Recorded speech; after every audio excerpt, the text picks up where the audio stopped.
About that time, the chief of the Badunkai Apaches, Mangus Colorado, went to make a peace treaty with the American settlers.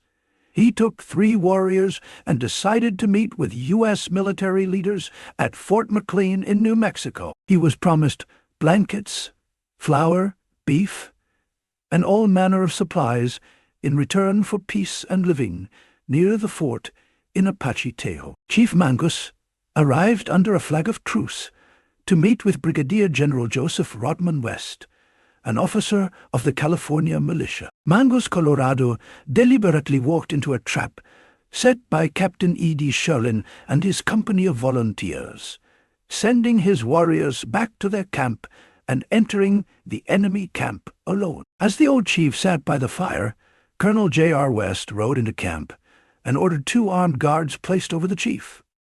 One of them heated his bayonet in the campfire, and suddenly, near midnight, stabbed Mangus Colorado in the leg. When he got up, the guards fired their rifles into him, then drew their revolvers and emptied them into his body.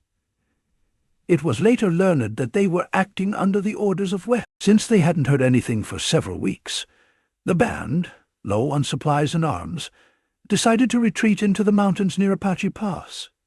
In the process, they encountered 4 men with a herd of cattle. They killed the men and took the cattle. While they were packing the meat, they were attacked by mounted U.S. troops. They killed 7 Apaches, so the natives had to retreat and scatter. The U.S. troops attacked the Apaches again a few times while they were retreating. When they found out that Mangus Colorado had been killed, Geronimo was chosen as the new chief. After about a year of peace, U.S. soldiers attacked the band's camp. They killed 7 children, 5 women, and 4 warriors, capturing all their supplies, blankets, horses, and clothing, and destroyed the teepees. The Apaches had nothing left, and winter was beginning. The Badonkai Apaches heard that Chief Victorio of the Shishane Apaches was holding a council with the white settlers near Hot Springs in New Mexico, and that he had plenty of provisions. They had always been on friendly terms with this tribe, and Victorio was especially kind to Geronimo's people. The band went to Hot Springs. They easily found Victorio and his band, and they gave them supplies for the winter. The Badonkais stayed with the Shishane for about a year, and during this stay they had perfect peace. They had not the least trouble with Mexicans, white men, or natives. When the band stayed as long as they should, and had again accumulated some supplies, they decided to leave Victorio's band. When Geronimo told him that, Victorio stated the 2 bands should have a feast and dance before they separated. The festivities were held about 2 miles above Hot Springs and lasted for 4 days.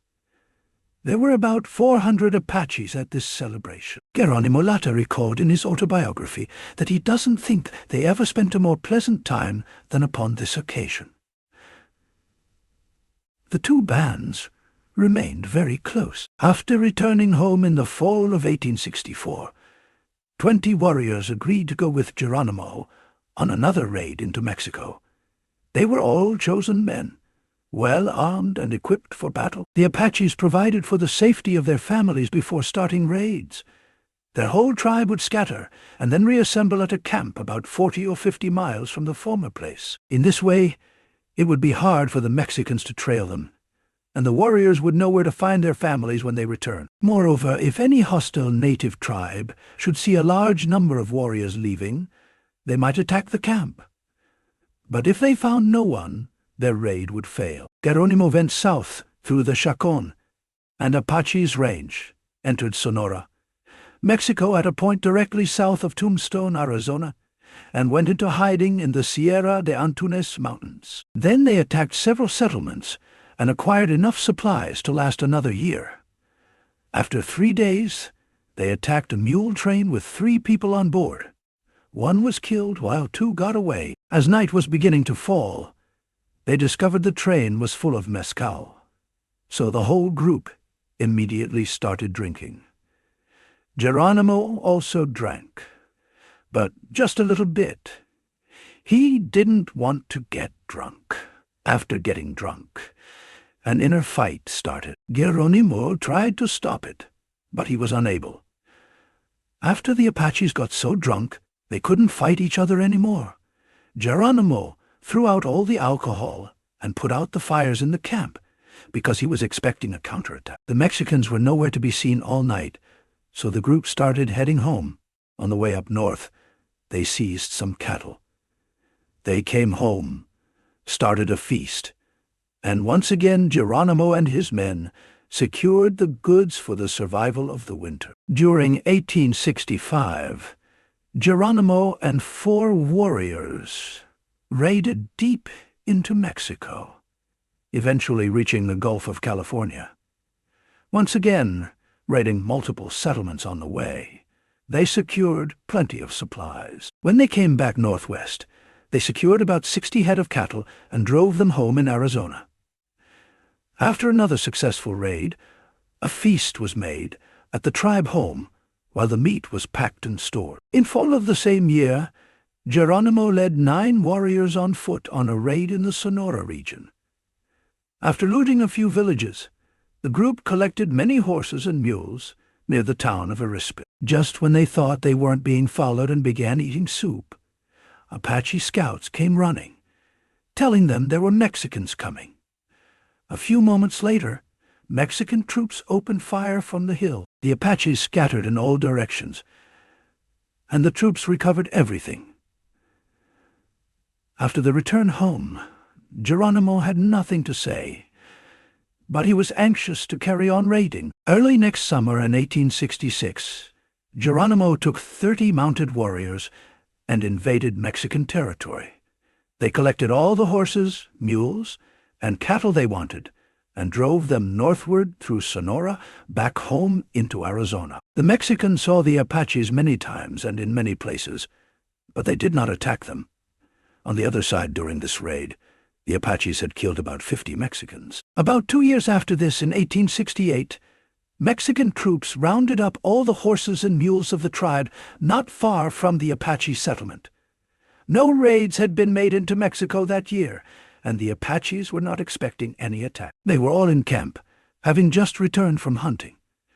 About 2 o'clock in the afternoon, 2 Mexican scouts were seen near the settlement. Apaches killed these scouts, but Mexican troops got underway with a herd of horses and mules before the Apaches saw them. Geronimo gathered about 20 warriors and trailed them. They found the stock at a cattle ranch in Sonora and attacked the cowboys who had them in charge. They killed 2 cowboys in the fight. After that, Apaches drove off the stock, but they were trailed by 9 cowboys. Geronimo decided it was best to divide into 2 groups. One large that would lead the herd home, and the second small that would stay in the rear and intercept any incoming enemies. Geronimo and 3 warriors stayed in the rear. One night, they saw the cowboys trailing the main group. The cowboys made camp and went to sleep for the night.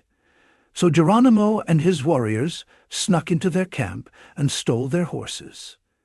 Then they reached the main group and rode home fast. Back at home, everyone was happy with the outcome. It was a long time before the band again went into Mexico or were disturbed by the Mexicans. Those who followed Geronimo credited him with a variety of supernatural powers, including the ability to heal the sick, slow time, avoid bullets, bring on rainstorms, and even witness events over great distances. In one incident, described by Apache Jason Betzines, a few warriors were sitting around a campfire during a raiding expedition when Geronimo suddenly had a premonition that U.S. troops had attacked their base camp. After arriving at the site several days later, they found that Geronimo's vision had been correct. The Americans had already captured the encampment. "I cannot explain it to this day," Betzines later wrote, "but I was there, and I saw it." Heavy fighting in 1872, the Apaches were attacked by Mexican troops in their settlement, but they defeated them. Then the Apaches decided to make raids into Mexico. This time, they moved their whole camp, packing all their belongings on mules and horses. Moving into Mexico, they made camp in the mountains near Nacorichico. often changing their place of rendezvous. While passing through Mexican territory, the band would encounter Mexican homes. If the inhabitants offered to surrender and didn't make any resistance or trouble in any way, they would be taken prisoners and eventually integrated into the band. Otherwise, they would be killed on the spot, which was frequently the case. The band lived in the camp and roamed the mountains, raiding Mexican settlements for supplies, but not having any general engagement with Mexican troops. After some time, they returned home to Arizona. After remaining in Arizona for about a year, the band returned to Mexico and went into hiding in the Sierra Madre mountain. Their camp was near Nacoriquico, and they had just organized bands of warriors for raiding the country when Apache scouts discovered Mexican troops coming toward the camp to attack them. Geronimo's band was not alone. The Nedni Apaches were with them, and their chief, Ju, commanded one division. The warriors all marched toward the troops and met them at a place about 5 miles from the Apache camp. Apaches showed themselves to the soldiers, and they quickly rode to the top of a hill and dismounted, placing their horses on the outside for protection. It was a round hill, very steep and rocky, and there was no timber on its sides. There were 2 companies of Mexican cavalry, and the Apaches had about 60 warriors. They crawled up the hill behind the rocks as Mexicans began firing. Soon the Apaches managed to kill all the Mexican horses as they were lying down shooting from behind them.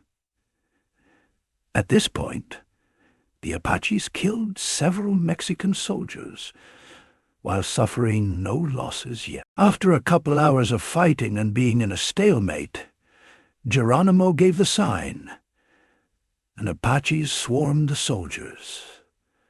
The soldiers were so confused, they tried to run away in multiple directions, but all the ways were blocked. The Apaches killed and scouted them all. They carried away their dead and took arms and supplies. That night, they moved their camp east through the Sierra Madre Mountains into Chihuahua. The band stayed there for some time and then returned home to Arizona.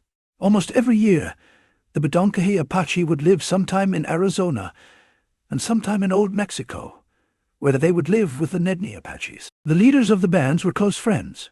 In 1873, a company of Mexican troops attacked the band south of Casa Grande. There were 24 Mexican soldiers and about 40 Apaches. The Mexicans surprised the Apaches in camp and fired on them, killing 2 in the first volley. The Apaches were in the timber, and Geronimo gave the order to go forward and fight at close range. Warriors kept behind rocks and trees until they came within 10 yards of the Mexican line. Then they stood up, and both sides shot until all the Mexicans were killed. Apaches lost 12 warriors in this battle. They buried their dead and secured supplies from the dead Mexican soldiers. After that, the band moved northeast near Nacoriquico. There they were attacked once again by Mexican soldiers. There were about 80 warriors from both Bedonkohe and Nedni Apache bands and 3 companies of Mexican troops. The Mexicans attacked the Apaches in an open field, and they scattered, firing as they ran. The soldiers followed them, but Apaches disappeared and soon escaped the soldiers' pursuit. Apache bands from that territory reassembled in the Sierra Madre Mountains. Here, a council was held, and as Mexican troops were coming from many quarters, they decided the best thing was to disband and keep a low profile. After months of skirmishes in the mountains, Apaches and Mexicans decided on a peace treaty at Casas Grande, Chihuahua, Mexico. After terms were agreed, the trading of goods began, and the Mexicans gave mezcal to the Apache. While they were intoxicated, they attacked and killed 20 Apaches and captured many. The Apaches were forced to retreat into the mountains once again. A taste of the reservation after the treachery and massacre of Casas Grandes, the band returned to Arizona. At that time, Cochise and U.S. General Howard had arranged a meeting for a peace treaty. Since Cochise was the chief of the Chiricahua Apache, he sent for all the other subsection band chiefs, which included Geronimo as the Bedonkohe band chief. General Howard agreed to make Chiricahua's homeland as their reservation. The agency was established near Fort Bowie, and the Chiricahua Apaches entered a period of peace in the San Carlos Reservation. Geronimo remembered General Howard with affection, saying that all the natives respected him because he was always fair, and his purpose was always to maintain peace. On the reservation, Apaches got a good amount of food and supplies. Unfortunately, General Howard soon went away, and some trouble started on the reservation, with Apaches killing a white man who was the owner of a general store, getting drunk, and fighting each other. After this trouble, Apaches concluded it was impossible to keep the different bands together in peace. Therefore, they separated, each leader taking his own band. Some of them went to the San Carlos Reservation, and some to Old Mexico. But Geronimo took his band back to Hot Springs, to the Ojo Caliente Reservation, and rejoined Victorio's band. This was seen as an infraction in the treaty, so scouts were sent from the San Carlos Reservation to Hot Springs and contacted Geronimo and Victorio. Not sensing the danger, they met with U.S. officials in town. The soldiers took them into custody. They released Victorio shortly later, but imprisoned Geronimo and 7 other Apaches, keeping them in chains. When he asked them why that was, they said it was because he left the Apache Pass. Geronimo was imprisoned for 4 months. After that, he was transferred back to San Carlos Reservation, where he was tried and freed.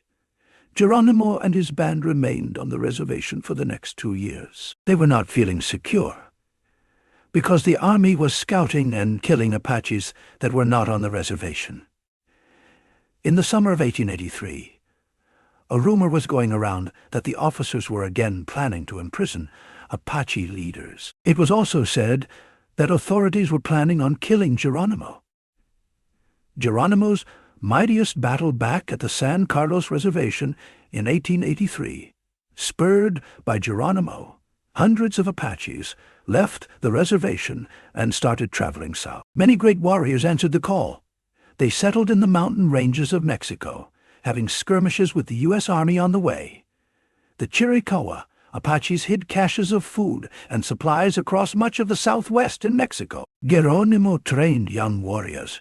He despised the leaders of his people who gave up easily or made choices that led to their capture or death. Geronimo even went so far as to force Chief Loco and his band to depart the San Carlos Reservation at gunpoint.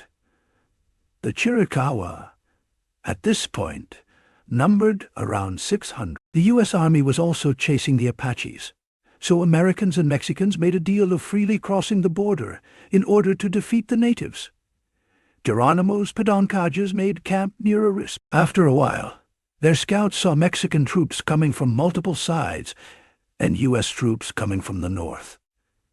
Not wanting to be surrounded, they kept moving south and made camp near some mountains and just by a small stream of water. The next morning, just at daybreak, Apache scouts reported that Mexican troops were approaching.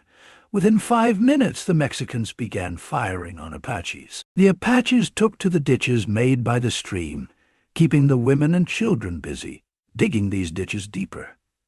Geronimo gave strict orders to waste no ammunition and to keep under cover. The Apaches killed many Mexicans that day, but also suffered many losses, for the fight lasted all day. Frequently, troops would charge at one point, be repulsed, then rally and charge at another point. About noon, Geronimo began to hear Mexican soldiers speaking his name with curses. In the afternoon, the Mexican general came on the field, and the fighting became more furious. Geronimo gave orders to his warriors to try to kill all the Mexican officers.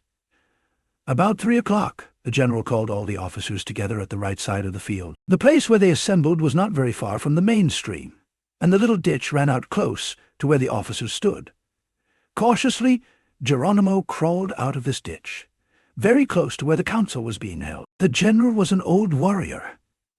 The wind was blowing in Geronimo's direction, so he could hear all they said. This is about what he heard. Officers, in those ditches is the Red Devil Geronimo and his hated band. This must be his last day. Ride on him from both sides of the ditches. Kill men, women, and children. Take no prisoners. Dead Indians are what we want. Do not spare your own men. Exterminate this band at any cost. I will shoot all deserters. Go back to your companies and advance. Just as the command to go forward was given, Geronimo took aim at the general and shot him. He fell instantly. In an instant, the ground around Geronimo was riddled with bullets, but he was untouched. His Apaches had seen this act and gained courage. From all along the ditches arose the fierce war cry of the Apaches. The Mexican columns wavered, and the Apache fire had destroyed the front ranks. After this, the Mexicans fighting were not so fierce, yet they continued to rally and re-advance until dark. That night, before the firing had ceased, a dozen Apaches had crawled out of the ditches and set fire to the long prairie grass behind the Mexican troops. During the confusion that followed among Mexican ranks, Apaches escaped to the mountains. This was the last major battle that Geronimo ever fought with Mexicans. As from now on, the U.S. government was his bigger enemy. General George Crook, who fought many times with the natives, came to fight the Apaches. Chief Nana saw his return as good because he was a good enemy. Like Nana, Crook had also had a strong respect for his enemy. General Crook was able to track Geronimo. Realizing he was at a huge number disadvantage, Geronimo decided to meet Crook. After a while, the two met and negotiations started. "Why did you leave the reservation?" asked Crook. "You told me that I might live in the reservation the same as white people live. 1 year, I raised a crop of corn and gathered and stored it, and the next year I put in a crop of oats, and when the crop was almost ready to harvest, you told your soldiers to put me in prison, and if I resisted, to kill me. If I had been let alone, I would now have been in good circumstances, but instead of that, you and the Mexicans are hunting me with soldiers," Geronimo said. Crook replied, "I never gave any such orders." The troops at Fort Apache, who spread this report, knew that it was untrue. After that, Geronimo agreed to go back with Crook to the reservation. They struck a bargain that the Chiricahua would move to a new reservation called Turkey Creek. Geronimo never believed General Crook. He wasn't happy living on a reservation. The U.S. government started to impose stricter rules on the Apaches, so when he heard he was going to be arrested again, Geronimo decided to escape again. Most of the Chiricahua remained on reservations this time. The remaining free Chiricahua took up hiding once again in the Sierra Madre Mountains. Crook pursued Geronimo into Mexico one last time. When he found him, Crook was upset with Geronimo for breaking all of their deals. Geronimo pleaded that he wouldn't have broken the deals if he hadn't heard that he was going to be arrested. Crook was not able to offer the terms of surrender that he was able to before. Geronimo knew his cause to be hopeless and surrendered once again. But on the way back to the U.S., the Apaches, led by Geronimo, slipped away from the army. That cost General Crook his place, and he was replaced by General Miles. A $25,000 bounty was placed on Geronimo's head. Fear gripped the Southwest during the final summer of Chiricahua freedom in 1886. The final free band of Chiricahua numbered only 37 people. They included 18 warriors, 13 women, and 6 children, including 2 infants. They remained at large for 5 months, while around 5,000 soldiers of the United States Army were stationed in the area to track the Apache. Around 3,000 Mexican soldiers and a little less than 1,000 volunteers were also put to the task. Geronimo's band killed cattle to eat whenever they were in need of food, but they frequently suffered greatly for water. Through Old Mexico, they attacked every Mexican they found, even if for no other reason than to kill. They believed the Mexicans had asked the United States troops to come down to Mexico and fight them. In overview, the last 6 years of the war had cost the lives of 319 Americans and 682 Mexicans. There were still 434 Chiricahua living on the San Carlos Reservation. Miles' idea was to banish all of them to prisons thousands of miles away in Florida. The freed Chiricahua remaining had close family members in this group. Miles hoped that knowing they would never see their families again without surrendering would cause a final Chiricahua Apache surrender. Late that summer, Lieutenant Charles Gatewood pursued Geronimo and his band deep into the Sierra Madre. At a place in the mountains called Bavispe, he knew he was closing in. Gatewood sent 2 Apache scouts forward, who some of the free Chiricahua band had personally known. The scouts told Geronimo and his band that the rest of their people, including their families, had been sent thousands of miles away. This had the intended effect. When Miles and Geronimo finally met, Miles began the negotiation. He promised Geronimo that his band would see their families in 5 days, and that he wouldn't be arrested.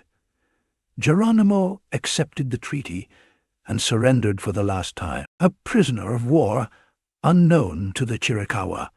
Miles had decided that since Geronimo had broken all of his prior conditions of surrender, all terms agreed upon were now no. The U.S. government never intended to allow the Apache to see their families when they got to Florida.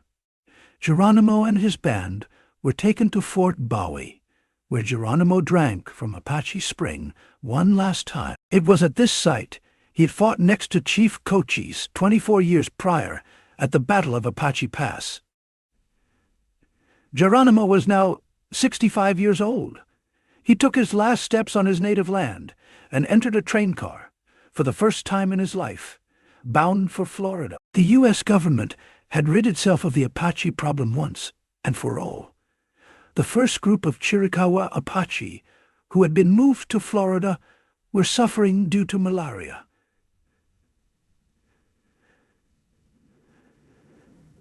They were moved to Mount Vernon in Alabama as prisoners of war. It was an unfamiliar landscape to them in the tall trees instead of open desert plains. Their children were sent to schools in Pennsylvania to learn Christianity, English, and other aspects of the American lifestyle. Many of these children caught tuberculosis and died. Chiricahua parents back in Alabama began to hide their children so that they wouldn't be taken away. After 2 years of imprisonment in Florida, Geronimo and his band were moved to Alabama and were finally allowed to see their families once again.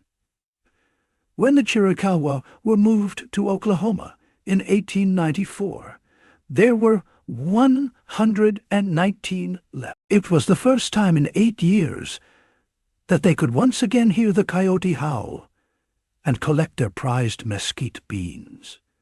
Geronimo toured the nation, performing for fairs and exhibitions such as the Buffalo Bill's sideshow. He sold little trinkets, such as buttons from his coat, which he could replace. Geronimo's most famous public appearance came on March 4, 1905, when he took part in President Theodore Roosevelt's inaugural parade in Washington, D.C. Flanked by 5 other Indian leaders, the elderly warrior rode a pony down Pennsylvania Avenue, eliciting cries of hooray for Geronimo from spectators. 5 days later, the natives got a chance to speak to Roosevelt in person at the White House. Geronimo, still a prisoner of war, took the opportunity to plead with the president to send the Chiricahuas back to their native lands in the West. "I pray you to cut the ropes and make me free," he said. By then, nearly 20 years had passed since Geronimo's surrender, but Roosevelt turned down the request out of fear that war would once again break out if the Apaches returned home. In his final years, Geronimo studied Christianity. Throughout his life, he had 9 wives and 7 children. In 1909, Geronimo was returning from a drinking binge one night when he fell off his horse into a ditch. He stayed in the ditch until morning and contracted pneumonia. Before he died, Geronimo stated that he never should have surrendered, but instead should have died fighting. He passed away days later. The federal government wouldn't free the Chiricahuas until 1913, 4 years after Geronimo's death. Thank you for watching. If you liked the content, please consider sharing the video and supporting the channel on Patreon. We've also launched our merch, so make sure to check it out. The link is in the description.